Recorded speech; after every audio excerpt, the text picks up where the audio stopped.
y'all, it's Editing Truth in the editing booth again. This batch of manga is all going to be series that started out as light recommendations for me, but have become strong recommendations in recent volumes. Keep in mind as you watch this, I read physical volumes of manga whenever possible, so I know that, for example, Candy and Cigarettes is a concluded series, but I've only read up to volume 4 because those are all of the volumes that are out in physical print English media. So let's go back to the manga cafe, and I will get to work editing the next batch. Let's see, I've also read Kaiju No. 8, volumes 5 and 6 this year.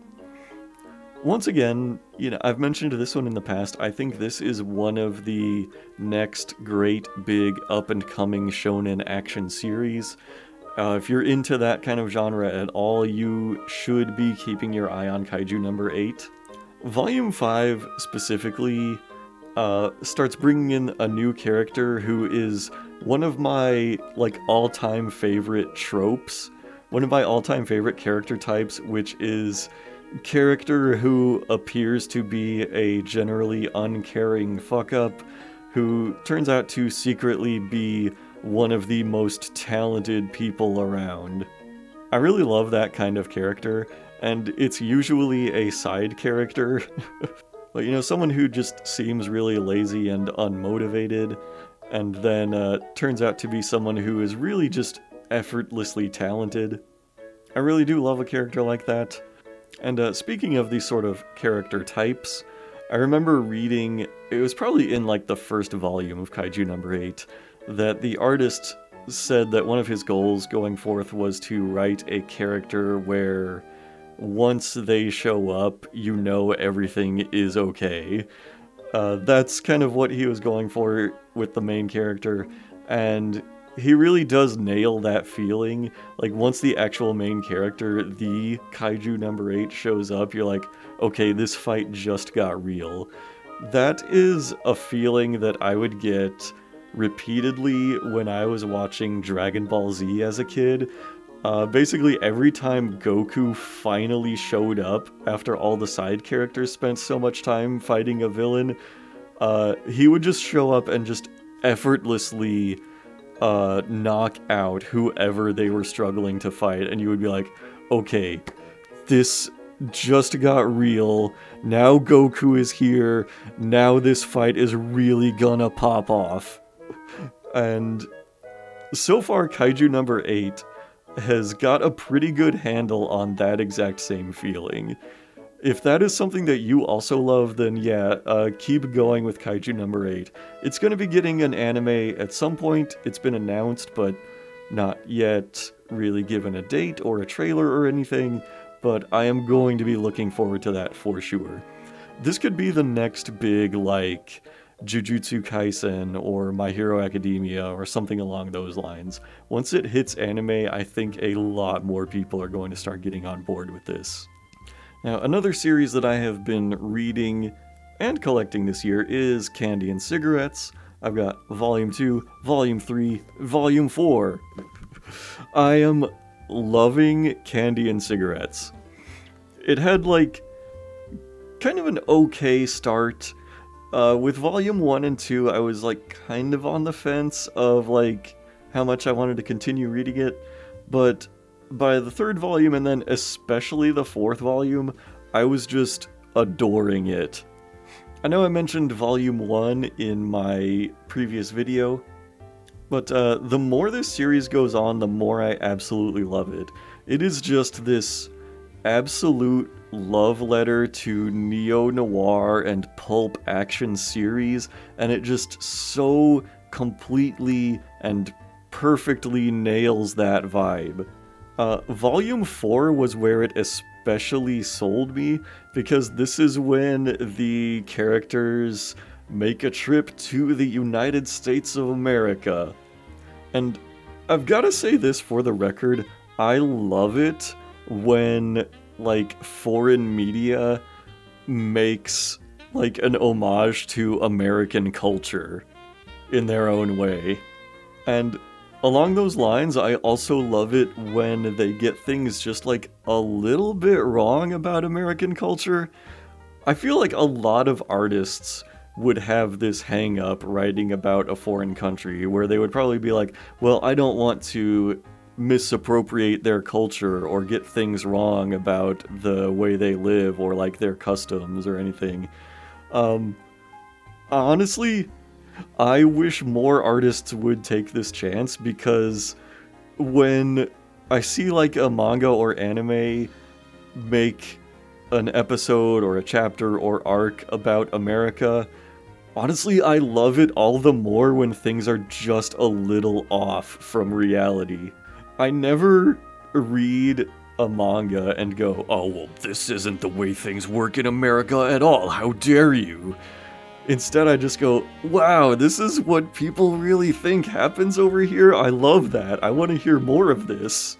One great small example in Volume 4 is that the main characters decide to go to just an American fast food burger joint, and they get a big-ass cheeseburger, as is tradition here, with a side of fries, as is tradition here, and extra mashed potatoes.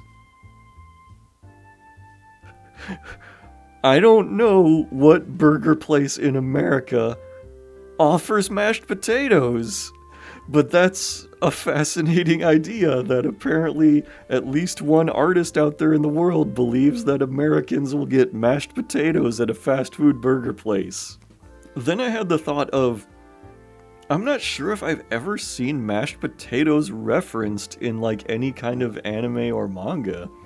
Maybe that's just like not a food that people tend to eat in Japan. But yeah, I mean, I just love seeing those little cultural disconnects. Like, there's this fun part where the main, one of the main characters, the older guy named Raizo, goes to a casino in Las Vegas, and I realize, oh yeah, that would be like a big tourist attraction for a Japanese person, because they don't really have casinos over there, because like a lot of gambling is illegal outside of like pachinko parlors, because pachinko is a skill-based game. But then you see, you know, just those things that they get slightly wrong about American culture, like when he says, oh, this is America, you can't just kill folks willy-nilly here. If only they knew. So yeah, for the first 2 or 3 volumes, I was like, this series is like okay, it's pretty good, but having read through 4 volumes, I think I'm gonna be in this one all the way to the end.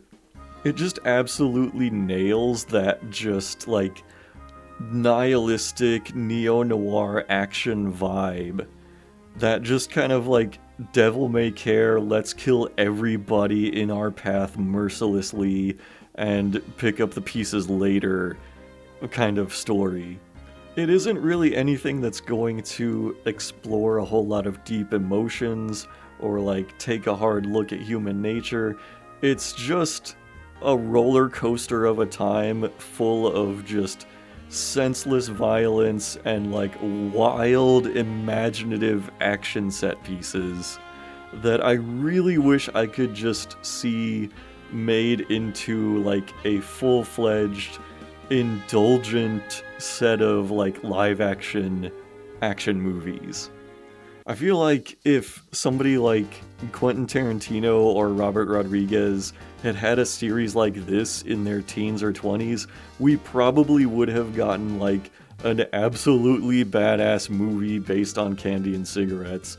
So I just really hope that there is like some young up-and-coming filmmaker that is going to take a look at a series like this and be like, this is exactly the kind of shit that we need in the action movie world, because it is.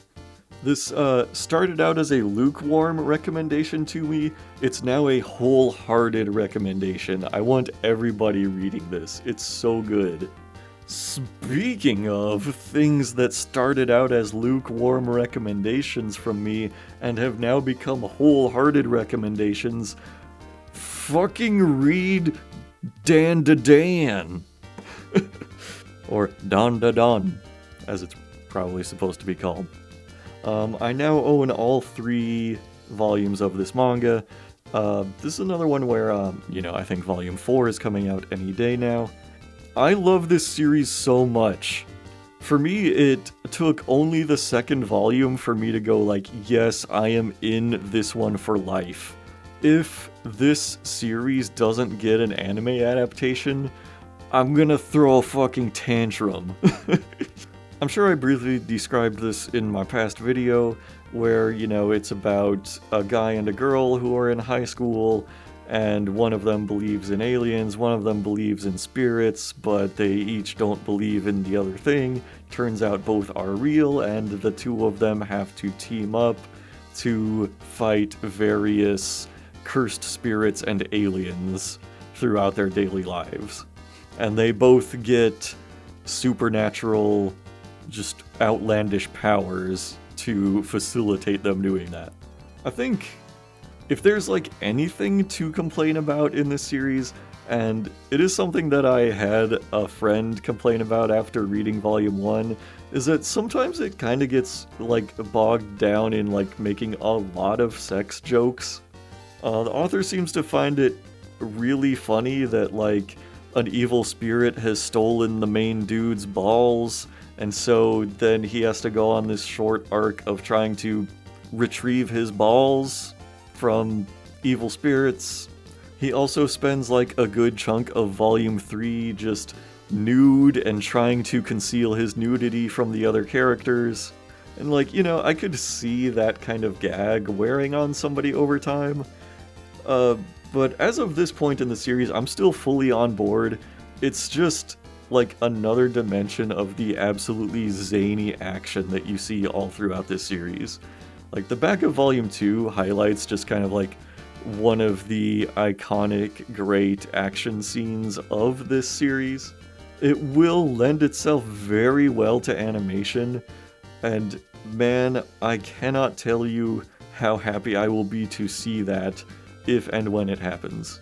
But, you know, even more than I like the, crude gags of the series, even more than I like the zany action, which is, you know, up there in terms of quality, and even more than I like the really cool creature designs, I just really love the dynamics between the main characters.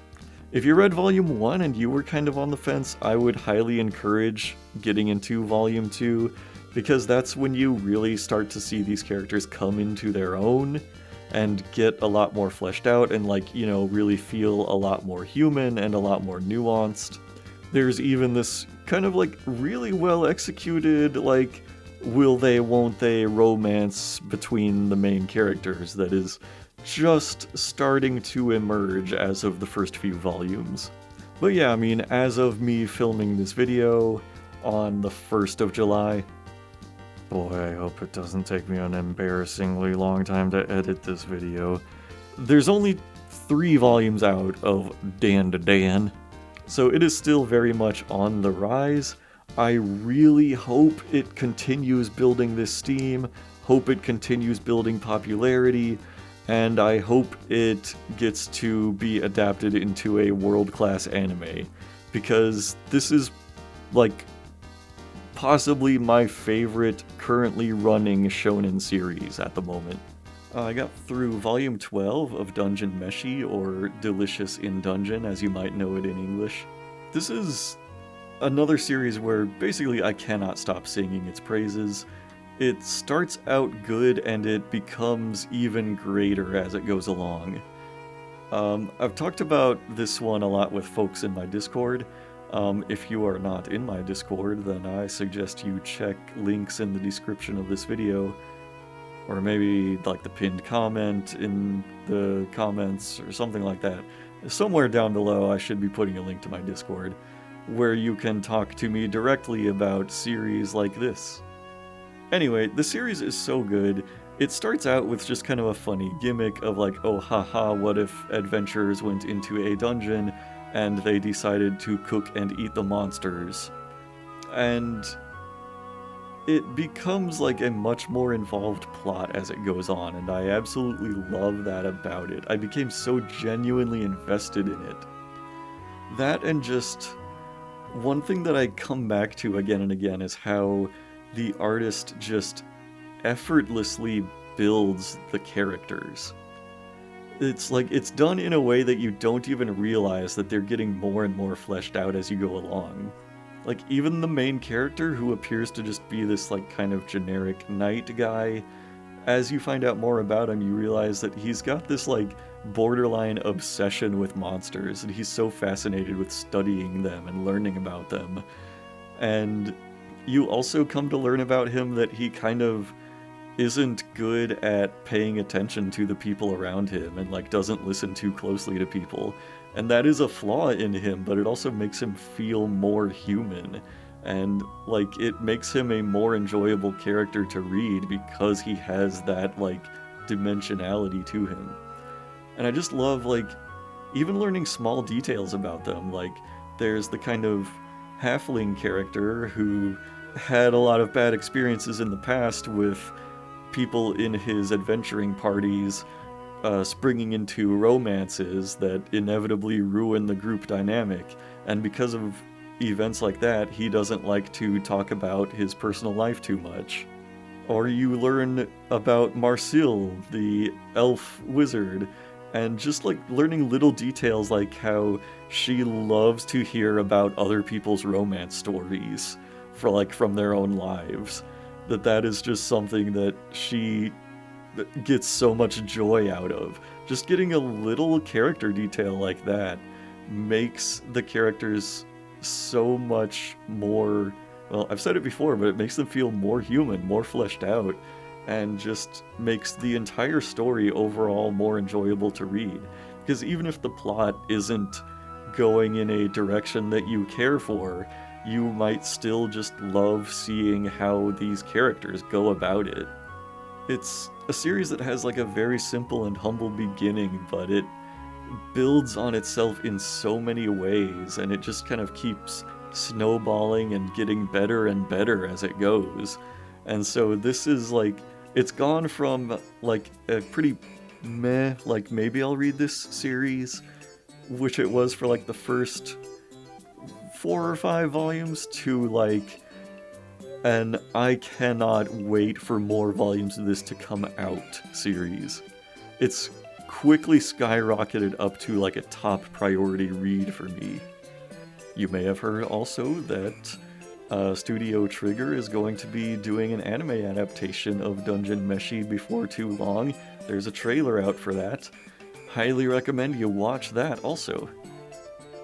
I now extend a special thanks to all the financial supporters of this channel. Stay tuned for more recommendations coming very soon. And now let's turn it over to Charlie for his hottest new manga recommendation.